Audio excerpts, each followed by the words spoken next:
이 사진은 6월 12일자 머니투데이 신문에서 나왔던 내용입니다. 이지혜 디자인 기자님이 만들어주신 자료이고요. 내용은 이렇습니다.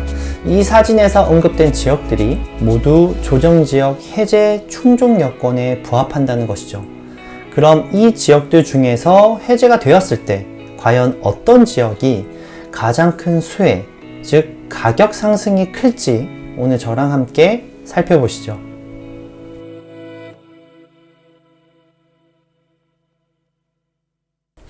안녕하세요, 국토대장입니다. 조정지역 해제 가능성이 있는 지역이 이곳이다 라고 하면서 기사를 쓴 내용을 한번 가지고 와봤습니다. 6월 12일자 머니투데이 신문 권하순 기자님이 쓰신 내용이고요. 같이 내용을 한번 살펴보면 좋을 것 같아요. 타이틀은 이렇습니다. 전역 해제 요건 충족했다. 윤석열 정부 부동산 첫 시험때 6월 12일 오전 6시에 올라온 글이에요. 권하순 기자님께서 쓰셨습니다. 내용에서 주요 내용은 여기 보시면 윤석열 정부가 출범 후 첫 주거정책심의위원회, 일명 주정심이라고 하죠. 이달 말 개최하는 가운데 전국 규제지역 대부분이 조정대상 지역 해제 요건을 충족한 것으로 확인됐다. 규제지역 대부분이라고 했어요. 조정대상 지역은 최근 석 달간 집값 상승률이 물가 상승률의 1.3배보다 낮으면 해제가 될 수 있다. 여기서 해제 요건이 무엇이라고 했죠? 최근 석 달간 집값 상승률이 물가 상승률의 1.3배보다 낮으면 해제 요건이 된다는 게 포인트예요. 그것을 우리가 앞서서 봤었던 이 지역들이 모두 충족을 했다는 거죠.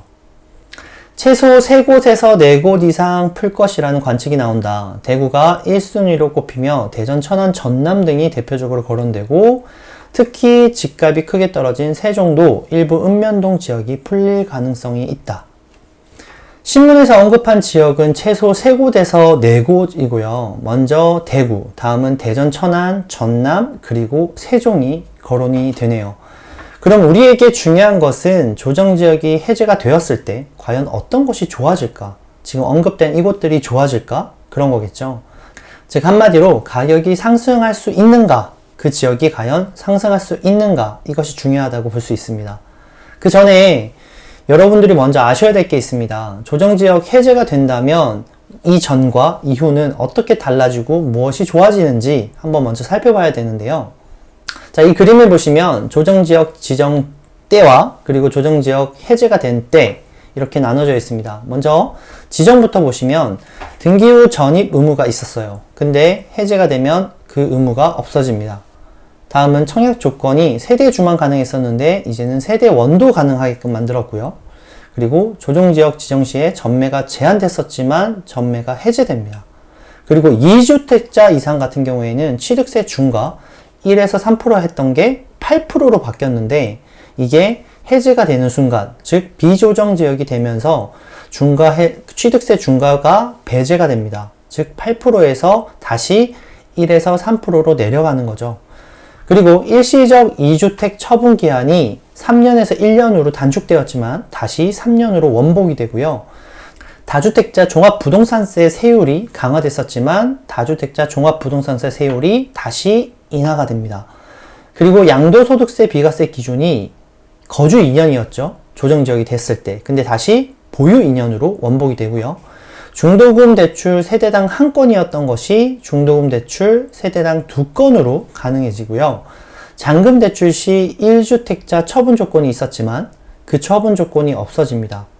그리고 자금조달서 계획 제출이 의무화였지만 그런 의무가 없어집니다. 하지만 6억 원 이상 같은 경우에는 계속 그대로 유지가 되고요. 자, 이렇게 조정지역이 되었을 때 규제가 무려 10가지나 됐었습니다. 뭐니 이렇게 규제도 참 많이 했었는지. 아무튼 이렇게 조정지역이다가 규제들이 해제가 된다면 과연 어떤 효과들이 있을까? 그냥 한 단어로 정리해서 거래량 자체가 늘어나게 됩니다. 즉 부동산 심리가 살아난다고 볼 수 있죠. 그런데 모든 지역들이 다 그럴까요? 그냥 단순히 조정지역만 해제됐다고 해서 모든 지역이 부동산 거래가 늘어나고 심리가 과연 살아날까요? 답은 아닙니다. 그곳에 리스크가 있는지 없는지에 따라서 부동산 거래와 심리가 더 죽거나 보합이거나 아니면 더 많이 살아날 수도 있습니다. 그래서 오늘은 리스크가 적으면서도 규제 해제 시에 부동산 거래량과 심리가 살아날 가격 반등을 할 수 있는 그런 지역 제가 한번 알려드리려고 합니다. 자, 이 사진은 조정지역 해제 시에 반등할 지역으로 제가 꼽은 지역이에요. 서울, 경기 일부, 부산, 광주, 대전, 울산, 청주, 논산, 그리고 천안, 공주, 전주, 여수, 순천, 광양, 창원입니다. 그리고 이것은 입주 물량으로 가격이 주춤할 지역이어서 반등할 지역에서 제가 제외한 지역인데요. 가평, 그리고 경기도 광주, 수원 8달구, 안성, 양주, 양평, 연천, 인천 일부 지역, 대구, 충남 예산과 홍선입니다. 이곳이 가격이 안 오른다 그것보다는 물량으로 인해서 전세의 출렁임이 있고 아마 그러다 보니까 가격 상승이 더디게 갈 것으로 저는 봐서 이렇게 제외를 시켰습니다.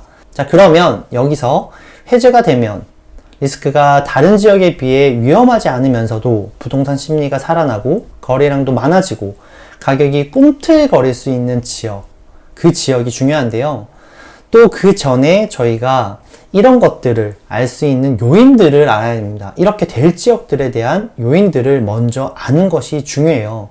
그래야지만 다음에 내가 원하는 지역, 내가 보고 있는 지역, 그런 지역들을 어떻게 반등할 수 있는지 찾아낼 수가 있거든요. 그래서 그 요인들과 지표들이 무엇일지를 아는 것이 중요합니다. 그 지표들이 바로 이것인데요.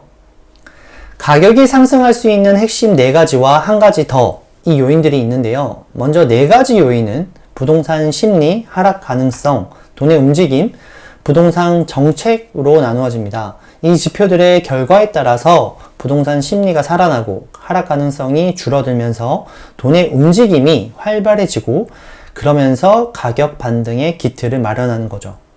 거기에 플러스 1으로 한 가지 요인을 더 추가한다면 가격의 상승을 우리가 예상했던 것보다 더 빠르게 갈 수 있게 도와주는 그런 것, 바로 불쏘시개입니다.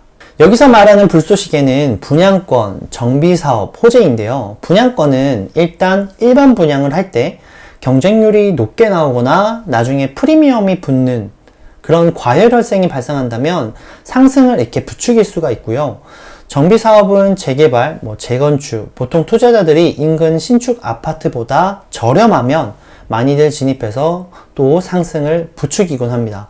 그리고 호재는 다들 아시다시피 일자리 호재, 교통 호재, 상권 호재, 이런 것들, 이런 호재로 인해서 가격이 꿈틀꿈틀 하는 거죠. 그럼 이 4가지와 플러스 한 가지에 해당하는 가장 근접한 지역은 과연 어디일까? 이게 참 궁금하겠죠? 일단 설명을 다 드리기는 너무 시간상 길어질 수가 있으니까 제가 오늘 딱 3군데만 추려보도록 하겠습니다. 먼저 첫 번째로 울산을 뽑았습니다. 울산은 남구와 중구에 걸려있는 조정지역이 만약 해제가 된다면 4가지는 모두 다 충족을 하게 되고요. 그러면서 불쏘시개 역할을 할 남구와 중구의 큰 정비사업인 재개발이 곧 일반 분양과 입주 그리고 사업 단계 완료를 예정하고 있어서 가격 반등을 이루어낼 것이라 생각합니다. 그 중에서도 남구 B08은 롯데와 SK가 함께 컨소시엄으로 건설하는 신축 재개발 아파트거든요.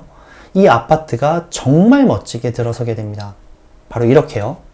이 친구가 들어서면 울산 대장 아파트인 문수로 아이파크 2차에 견줄만한 아파트가 되고요. 이것으로 인해서 울산 남구와 중구, 그 다음에 많은 구들을 포함해서 전체적으로 19년도 하반기처럼 들썩거릴 수 있다고 생각합니다.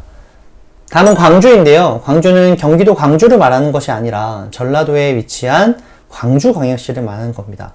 일단 광주광역시는 위 4가지 요인에서 입주 물량은 조금 예정되어 있습니다. 그럼에도 불구하고 제가 왜 뽑았느냐, 이런 대부분의 입주 물량이 사실 정비 사업을 기반으로 한 입주 물량이고 거기에 보태어 현재까지 광주광역시가 미분양 자체가 없기 때문에 저는 괜찮다고 보았습니다. 보통의 정비 사업 중에서 소규모 재건축을 제외하고는 재개발, 재건축은 기존 예상했던 사업 기간대로 거의 흘러가지가 않아요. 조금씩 늦어지기 마련인데요. 그래서 광주는 우리가 생각하는 만큼의 쏟아지는 입주 물량이 한꺼번에 들어올 가능성이 적고, 또 광역시 자체가 굵직하고 아주 임팩트가 강한 재개발이 향후에 들어올 예정이어서 지금 전국에서 좋은 흐름을 보이고 있고, 여기에 보태어서 조정지역까지 해제가 된다면 광주광역시는 좀 더 좋아질 것으로 예상하고 있습니다. 자, 마지막으로 창원인데요. 창원도 울산처럼 일부인 의창구와 성산구만 투과지역으로 또는 조정지역으로 되어 있습니다. 그러면서 최근 1년 전후로 해서 조정지역에서 속하지 않은 해원구와 하포구, 진해구와 무섭게 가격이 치솟았는데요. 자, 이게 단순히 규제지역으로 인한 풍선 효과다 라고 보시는 분들도 있어요. 그것도 맞지만 창원 해원구와 하포구, 진해구에는 이렇게 많은 불쏘시개, 즉 재개발이 있습니다. 이런 불쏘시개와 4가지 요인들이 붙으면서 해원구와 하포구, 진해구가 가격 상승을 했고, 이것은 마치 창원 의창구와 성산구가 가격이 오히려 싸 보이는 착시 효과까지 보이도록 만들어 버렸습니다. 그래서 성산구와 의창구에 만약 규제가 풀린다면 여태껏 눌려 있었던 거래가 살아날 것으로도 보이고 있고요. 그리고 거기에 보태어서 이 지역에 예정되어 있던 재건축 불쏘시개까지 움직이면서 창원은 천천히 걸어가는 게 아니라 아마 뛰어가지 않을까 예상해 봅니다. 이런 식으로 여러분도 내가 관심 있는 지역을 한 5가지 정도 요인에 비추어서 한번 면밀하게 살펴보신다면 내가 보는 지역, 그 지역이 좋을 수도 있겠구나, 또는 이 지역 말고 다른 지역을 봐야겠구나 라는 스스로의 판단을 내릴 수 있을 거라 생각합니다. 여러분은 어떠셨나요? 곧 국토부 산하 주거정책심의위원회 일명 주정심에서 규제지역 해제 여부를 놓고 논의를 한다고 합니다.